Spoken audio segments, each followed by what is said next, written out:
amis, j'espère que vous allez bien. Je vous donne aujourd'hui pour la vidéo clôture du mois, hein, ça y est, aujourd'hui on est le 28 octobre, hallucinant. Voilà, donc on va voir ensemble ce qui s'est passé dans mes comptes alimentation et autres dépenses. Je vous préviens, il y a beaucoup de dépenses au niveau des autres dépenses. Hein. Excusez-moi pour mes ongles, hein, si, je les ai faits, mais entre-temps, je me suis teint les cheveux ce matin et j'ai ravagé ma manucure. Donc, je suis bonne pour refaire mes ongles qui ont été faits hier. Alors, au niveau de l'alimentation, donc la dernière fois, on avait vu ensemble, j'avais fait un drive, j'en avais pour 65 €. Non, pas du tout. Si, oh là là. Il me restait 68,62 €, ça commence bien. Donc, hier, je suis allée à l'Intermarché en réel, puisque vous vous souvenez que je fais l'opération vignette, et grâce à ça, j'ai eu mon super couteau là, sponsorisé, vous savez, par la chef Hélène Darros, celle qui fait Top Chef. Le couteau est absolument génial. Hein. Donc à la base, je crois qu'il coûtait 49 ou 59 €. Je l'ai eu pour 1 €. Trop contente. Et donc pour obtenir ce couteau, je ne peux pas commander le couteau au drive. Il faut que j'aille en magasin. Donc je suis allée en magasin, et en magasin, j'ai acheté 2-3 trucs que je trouve pas au drive, comme de la chair à saucisse, du lait de croissance, de marque magasin, etc. J'en ai eu pour 36,07 €.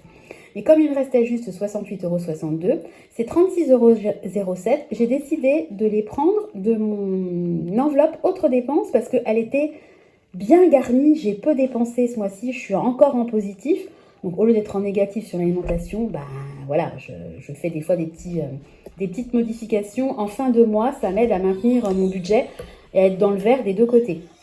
Donc il y a eu ça, et puis il y a eu également un drive, donc là où j'ai fait mes courses de la semaine. J'en ai eu pour 58,27 €. Alors à la base, j'en avais pour plus de 100 €, mais je me suis servi de mon bon d'achat de 20 €. Enfin, vous avez vu mon dernier tour de course, hein. Enfin, si vous ne l'avez pas vu, allez le voir. Je vous explique tout dedans. Et donc, il me reste sur mes 450 €, 68,62 € moins 58,27 €, j'ai mis environ, il me reste environ 10 €. Donc, je clôture mon mois d'octobre au niveau de l'alimentation en positif, il me reste 10 €. Ça veut dire que pour une famille de 5, pour un mois, j'en ai eu pour 440 €. En vous rappelant que ce mois-ci, j'ai fait énormément de dépenses au niveau des promotions, où j'ai fait la razzia au niveau des pastilles de lave-vaisselle, de la lessive, des couches. Et je me suis servi de mon épargne promotion pour acheter tout ça. Et puis comme j'avais cagnoté énormément en avantage carte, en fait, je dépensais d'un côté, mais après, je faisais des courses peu chères, comme par exemple là, une semaine à 58,27 €, enfin pour 5.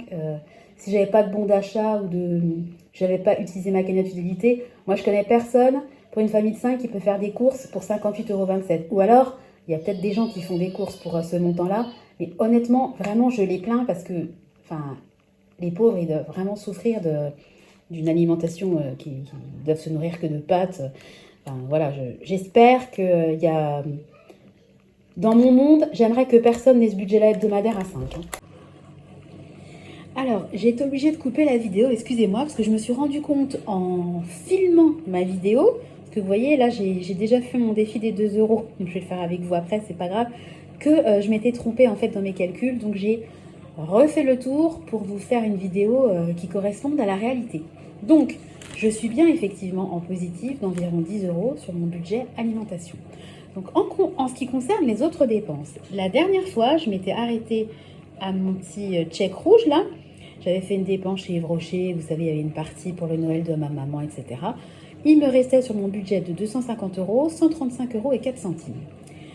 On a fait de l'essence pour la 5008, on en a eu pour 76,44 €. Alors là, comme d'habitude, je mets une petite astérisque, parce que ça, l'essence, c'est quelque chose qui fait partie de nos charges courantes, donc qui est prélevé de notre compte courant. Mais vous savez qu'avec mon défi des 2 €, à chaque fois que je fais une dépense par carte, je me paye 2 €. Et je note toutes mes dépenses, même si ça ne concerne pas forcément le budget autres dépenses. Ensuite, j'ai fait une petite commande chez Temu. Je vous avais filmé l'ouverture du colis. J'en avais eu pour 17,27 €.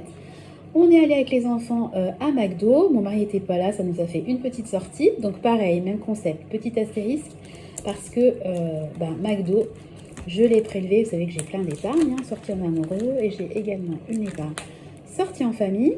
Voilà, j'avais fait un virement comme tous les mois au mois d'octobre de 50 €, j'avais 168,55 €, Et j'ai prélevé de cette épargne-là 30,75 € pour la sortie au McDo. Donc aujourd'hui, il me reste 137,80 € sur mon budget sortie en famille. J'ai fait une commande à Kiabi, donc j'ai commandé des pyjamas pour Tristan. Donc sur mon budget de 250, là ça baisse bien, il ne me restait plus que 53,07 €. J'ai commandé à Amazon 2 draps parce que mon mari, je vous ai expliqué, il se coupe les ongles. Lui, il fait... lui, c'est simple, son ongle, ça fait comme ça. Hein. Hop, c'est des ongles droits. Parce qu'en fait, il a eu à plusieurs reprises des ongles incarnés et il a la hantise que ça revienne. Donc, il se coupe les ongles comme ça. J'ai eu des ongles incarnés 2 fois. On m'a jamais conseillé de couper mes ongles comme ça. On m'a toujours dit de faire un léger arrondi et de ne pas les couper trop court. Mais bon, il ne faut pas m'écouter. Donc, il coupe ses ongles à angle droit et il me fait des trous dans mes draps. J'ai commandé 2 draps. Il s'était déplacé, donc à son retour, il a dû faire le plein. Donc ça, c'est professionnel. Donc c'est sur son compte. On a un compte épargne qui est dédié à ses frais. Mais bon, il a quand même fait un paiement de 75 € par carte. Il allait à Blachère acheter des baguettes et puis il nous avait ramené des muffins au chocolat. Bon, je suis pas prête de maigrir, hein, mais ils étaient trop bons. On en a eu pour 17,70 €. Et là, on va passer en négatif. Donc, il s'est arrêté également chez un petit producteur local qui vend des pommes et il a acheté aussi des marrons. Donc, il en a eu pour 15 €. Donc, là, je suis passée donc, en négatif de 3,61 €. Il a dû ensuite s'acheter une cartouche pour son imprimante. Donc, ça, c'est pareil, c'est des frais professionnels. Il en a eu pour 23,99 €. On reste à moins 3,61 €. Quand j'ai vu que j'étais en négatif de moins 3,61 €, ce que j'ai fait, c'est que j'ai renfloué mon compte, en fait, du montant de la sortie McDo. Parce qu'au départ, McDo, je l'avais payé avec mon budget autres dépenses parce que j'étais assez large. Donc je m'étais dit, je vais essayer de faire passer cette dépense sur mon budget du mois et de ne pas ponctionner de l'argent sur mon épargne sortie en famille. Et puis au final, si, j'ai bien été obligée de débiter de l'argent sur mon compte épargne. Donc je me suis auto-fait un virement de 30,75 € pour repasser en positif. Mais c'est là, en fait, que je vous dis qu'il y a un décalage dont je me suis rendu compte. C'est que j'étais à moins 3,61 € et que je me suis fait un virement de 30,75 €. Donc, je ne dois pas être à 34,36 €. Je dois être à peu près 27 € et quelques. Donc, vous voyez, il y a un tout petit décalage de 7-8 €. Voilà. Mais de toute façon, je vais faire la régule. Je vous expliquerai après. Donc, on va partir là-dessus. On va dire que j'étais à 34,36 €. Ça ne change rien. C'est l'affaire de 3 €. Voilà. Ensuite... on est allé avec les enfants à Jardiland. Vous savez, ma maman fêtait son anniversaire chez elle. Moi, j'aime pas venir les mains vides, donc je lui ai acheté une orchidée. Donc à la base, je voulais la payer avec l'argent, même combat que pour McDo. Je voulais la payer avec mon compte autres dépenses. Et en fait, je me suis rendu compte que non. Donc je me suis fait une autorégule que vous verrez à la fin. Donc j'ai prélevé l'argent des 12,99 € de mon épargne. Plaisir d'offrir, vous savez, voilà, j'aime pas venir les mains vides. Donc au 28 octobre, il me reste sur cette épargne-là 167 €. Mais je vous ferai tout le détail à la fin. Ensuite, j'ai commandé le cadeau d'anniversaire, enfin un des cadeaux d'anniversaire de Nathan parce que c'était vraiment pas cher. Je vous en ai parlé dans une vidéo. Alors j'ai fait des comparatifs de prix. Franchement, il y avait plus de 20 € d'écart entre Amazon où il y avait 20% de promo et puis des sites de jouets d'ailleurs qui étaient vraiment chers. Donc j'en ai eu pour 33,60 €. Même combat, j'ai payé ça avec mon épargne anniversaire. Je vous montre en fait pour que vous suiviez ma logique. Donc au mois d'octobre, j'avais fait un dépôt de 20 €, j'avais 170 € et j'ai payé, c'est des Playmobil. Les Playmobil de Clément pour un montant de 33,60 €. Donc il me reste aujourd'hui 136,40 €. Alors autant vous dire que cette épargne-là, elle va fondre comme neige au soleil. Parce que les enfants, vous savez, ils sont du 19 et du 20 novembre. Oh, qu'est-ce qu'ils sont bruyants. C'est pas possible, je suis dans la cuisine, j'entends, ils font un boucan d'enfer. C'est des vrais lions en cage. Il fait un temps pourri, on peut pas les mettre dehors et j'ai beau leur faire des activités, des trucs variés, etc. Et à un moment donné, les enfants, ils ont besoin de sortir. Mais là, il pleut. Parce que moi, quand il fait un temps un peu gadouillou, tant pis, je les mets en bottes et puis ils sont au jardin. Mais là, sous la pluie, bon, bref, je vais pas dévier du sujet. J'en étais où là? À Amazon. Voilà, et on ne s'arrête pas là, donc j'ai fait une flèche puisque il y a encore eu d'autres dépenses. Les fameuses courses dont je vous parlais à Intermarché pour acheter mon couteau, comme je pensais être super large au niveau de mon budget, j'avais prélevé l'argent de mon compte autres dépenses, donc je me retrouve à nouveau en déficit de 14,70 €. Et puis, j'ai fait une commande chez Etsy. En fait, j'ai une de mes sœurs qui a ouvert, enfin, elle a son entreprise depuis peut-être un an, mais là, elle a ouvert ses ventes sur Etsy. Et en fait, elle nous a demandé à moi, mon autre sœur et ma maman un petit coup de pouce. En fait, on lui a acheté un produit dans le but. Après, elle va nous rembourser. En fait, c'est vraiment une opération blanche. C'est pour ça que j'ai mis une petite astérisque. Mais en fait, c'est un peu comme le principe d'Amazon Etsy. Ben, qu'est-ce que vous faites? Vous regardez le prix. Et puis quand vous avez des produits équivalents avec un tarif équivalent, ben, en général, en tout cas moi, je vais regarder dans les commentaires. Et je cherche des commentaires positifs. Sur Amazon, typiquement, je cherche les 4 et 5 étoiles. Hein. Si je vois un truc qui est noté 1 ou 2 étoiles, je vais tout de suite ne pas l'acheter. Et puis là où je me méfie, c'est des articles qui n'ont jamais été commentés. Et ma sœur, forcément, comme elle lance son entreprise, elle n'a aucun commentaire. Il faut bien faire des ventes pour avoir des commentaires. Donc, ce qu'on va faire, c'est que, voilà, en lui commandant son produit, on lui fera un petit commentaire. Et puis, en espérant que ses ventes décollent un petit peu, quoi. Donc, elle, en fait, elle est dans tout ce qui est... tout est fait main, avec des produits locaux. Donc, elle est dans tout ce qui est cosmétique bio. Donc, elle fait des brumes... Elle est dans le Morvan, hein, donc des baumes. Son mari, son conjoint est dans la même mouvance, si vous voulez. Donc lui, il a une champignonnière, il fait des champignons bio, il les vend à des restaurants locaux, etc. Donc voilà. Donc j'espère que ça marchera pour elle. Je vous raconte ma vie. Mais j'ai fait une dépense de 19,90 € sur Etsy. J'avais jamais commandé sur ce site d'ailleurs. C'est pas mal, hein. J'y connaissais rien du tout. Donc au final, vous avez vu que j'étais en déficit de 14,70 €. Mais j'ai fait les 10 € en fait que j'avais en positif sur mon compte alimentation. Et ben je les ai virés sur mon compte autres dépenses, ainsi que les 12,99 € dont je vous parlais là. Hein, pour Jardiland, à la base, je partais pleine de bonnes... pleine d'illusions en me disant que j'allais le payer avec mon compte autres dépenses, mais non. Je me suis fait une régule, hein, j'ai fait la même chose que pour McDo avec mon compte plaisir d'offrir. Donc, j'étais en négatif de 14,70 €, mais avec les 22,99 € que je me suis versé, eh bien, j'arrive au final en positif de 8,29 €. On va y arriver. Alors, ce mois-ci, c'était un peu chaotique, hein, les dépenses. Je pensais que j'allais m'en sortir. En fait, j'ai dû faire des virements entre comptes. J'ai eu énormément de dépenses. Le mois prochain, ça va être pareil parce que je vous dis, il y a les anniversaires. Il faut que j'aille à Action parce que j'ai des petits cadeaux à faire pour ma famille et autres. Il va y avoir les repas d'anniversaire des loulous. Donc je ne sais pas si je vais intégrer les repas dans mes courses de la semaine. Et puis je me ferai des régules pour les repas d'anniversaire, ou si je ferai des courses spécifiques, j'en sais rien. Ce que je sais juste, c'est que ça n'impactera pas mon budget alimentation, puisque vous savez que moi je fais des défis. Ils sont où mes défis? Je vais vous en montrer quelques-uns. Donc moi je fais des défis, et les défis en fait, ils me servent. Vous voyez par exemple, je fais le challenge des jours fériés. À chaque jour férié, je me verse 30 €. J'ai fait le défi des 5 ans, 2 semaines en douceur, donc je l'avais terminé en juillet.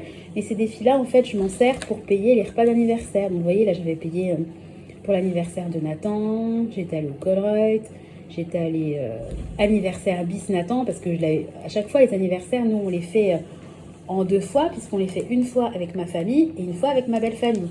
Le défi 2023, c'est pareil, hein, vous mettez 23 € par mois et à la fin de l'année, vous avez 276 €. Ces petits défis-là, je m'en sers en fait pour payer les repas d'anniversaire, parce qu'en fait, nous, on a tout en même temps. Donc, il y a 2 anniversaires en novembre, il y a un anniversaire en décembre, il y a le mien en janvier, et pendant 3 mois, on a plein de repas les uns à la suite des autres, et c'est des budgets énormes.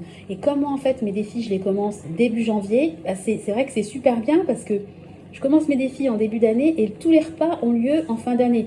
Sauf Nathan au mois d'août, mais là, c'est qu'un seul parmi tous les anniversaires. Et tous ces défis-là me servent... je trouve que c'est très... Ils sont bien tombés au final, les anniversaires, parce qu'ils tombent tous en fin d'année, quand les défis sont quasiment tous clôturés. Donc, c'est très très bien. Mais il y aura quand même beaucoup de dépenses le mois prochain. Donc, j'espère que je vais tenir mon budget, et que je serai un petit peu plus rigoureuse sur la gestion de mon tracker, parce que... vous voyez, j'ai été un peu en négatif. Ensuite, je me suis fait une régule, mais j'ai fait une erreur. Alors, on se parle vraiment de quelques euros, c'est ridicule. Mais j'aime pas. Moi, quand je fais mes comptes, j'aime bien que ça soit juste à l'euro près. Et quand je suis sur mon tracker, j'aime bien que sur mon ordinateur et sur mon téléphone, je retombe sur le même montant. Parce que moi, je suis capable de me prendre la tête pendant 1 heure pour un écart de 6,82 € par exemple. J'aime bien savoir d'où vient l'erreur. Donc voilà, après c'est vraiment une micro-erreur, ça arrive. Hein. Puis je vous dis, les enfants en ce moment, ils sont tellement chaud bouillants que j'ai du mal à me concentrer. Franchement, je l'avoue, j'avoue que demain, on est... Alors d'ailleurs, je vous disais, il va y avoir des dépenses. Bah, typiquement demain, on est invité à manger chez mes beaux-parents. Qu'est-ce que je vais faire? Je vais aller acheter un bouquet de fleurs parce que moi, je ne peux pas arriver les mains vides. Donc, bah, je vais forcément faire une dépense et forcément, mon épargne plaisir d'offrir va baisser, quoi. Mais bon, c'est fait pour, hein. Moi, j'ai aucun problème avec ça. Alors, comme j'avais déjà filmé ma vidéo, mais que j'ai dû la recommencer, je sais que j'ai fait 15 dépenses par carte depuis la dernière fois. Donc, je vais cocher avec vous 15 cases. Et puis, 1, 2, 3, 4, 5, 6, 7, 8, 9, 10, 11, 12, 13, 14, 15. Voilà. Donc, on arrive à 70. Donc, j'ai à aujourd'hui 670 € sur mon défi des 2 €. Donc, je suis super contente. Je sais pas jusqu'où je vais aller à la fin d'année. Je suis à 670. Ouais, je serai peut-être à quasiment 800 d'ici la fin d'année, je pense, à peu près. Donc, c'est vrai que, bon, après, de ce montant-là, il faut retirer. Hein. Vous savez, hein, je m'en suis servi pour payer le ramonage, l'entretien de la chaudière, les assurances scolaires. Il faut retirer 261 €, hein, on va dire, de ce montant-là. Enfin bon, je suis à 670, moins 261, ouais, je suis à 410, quoi. Donc, on est quand même... très très bien. Et ce défi des 2 € là, je m'en sers pas pour payer les repas parce que normalement j'aurais assez avec les autres défis. Mais en fait, ce que je fais, c'est que j'attends la fin d'année et que je répartis le montant que j'ai réussi à épargner. Je le répartis dans différentes enveloppes pour essayer dès le début d'année d'avoir des enveloppes déjà pleines. Par exemple, tous les ans, j'essaie de mettre 120 € par an pour mon téléphone, c'est-à-dire 10 € par mois dans l'idée. Parce que moi, j'ai pour objectif de renouveler mon téléphone à peu près tous les 5 ans. Je le fais durer le plus longtemps possible, hein, mon téléphone. Moi, je ne suis pas du tout dans le fait d'avoir les téléphones dernier cri. Moi, mon téléphone, à partir du moment où j'ai assez de mémoire, que j'ai pas de problème de batterie ou qui tient plus du tout la charge, je garde mon téléphone. Et typiquement, c'est une épargne. Au lieu de mettre 10 € par mois, si j'ai l'argent, dès le 1er janvier, je ferai le virement si vous voulez. Et j'aurai une épargne, par exemple, qui sera complète. Je peux faire la même chose sur l'électroménager. Mon objectif, c'est d'avoir 240 € par an, donc 20 € par mois, si je le fais mensuellement. Et si je peux, clac, cette épargne-là, dès le début d'année, je la complète. Comme ça, j'ai moins d'épargne, si vous voulez, à remplir au long des mois. Parce que vous avez bien vu que j'ai quand même un paquet d'épargne et vous doutez bien que je peux pas. Alors j'adorerais tous les mois mettre, je sais pas moi, 50 € sur mon veto. Bon, les notes de frais, ça c'est différent. La régule, elle est complète. Bon, j'aimerais avoir 10 000 € en épargne de précaution. Vous voyez, on n'y est pas. Hein, on est à 2 700 €. Bon, celle-là, elle est complète. Bon, enfin, je tombe jamais sur le bon exemple. Mais enfin, j'ai plein d'épargne et je peux pas tout remplir évidemment tous les mois. Donc, j'essaie de faire au mieux en fonction des priorités. Alors, j'espère que j'aurai été à peu près claire avec mon micmac là dans les autres dépenses. Écoutez, là, le mois vraiment est terminé. Je vous dis, il y aura encore une dépense demain pour le bouquet de ma belle-mère. De toute façon, je vais mettre maxi 15 €, hein, parce que voilà, 15 €, c'est quand même une somme. Hein. Voilà, et puis normalement, il ne devrait plus y avoir de dépenses avant début novembre. Voilà, bon, écoutez, j'espère que de votre côté, votre budget se porte bien, que votre clôture de mois se fait sous de bons auspices. Voilà, que vous avez bien géré vos trackers et que vous n'avez pas fait des petites fautes comme j'ai pu le faire d'inattention. Voilà, j'espère que vous allez tous et tout très bien, que vous passez un bon week-end. En tout cas, je vous souhaite du fond du cœur. Je vais vous faire à tous de gros bisous et puis je vous donne rendez-vous demain pour une vidéo. C'est quoi le thème? Oui, demain, je vais vous faire une vidéo sur comment tenir son budget sur ordinateur sans rien faire. Tout est déjà fait à votre place. Voilà, vous avez juste à remplir les cases. Donc, juste faire une espèce de mini tuto, partage d'astuces. Enfin, vous verrez ça demain. Voilà, je vous embrasse tous. Je vous fais des gros bisous. Puis je vous donne rendez-vous dès demain pour une nouvelle vidéo. Bye bye!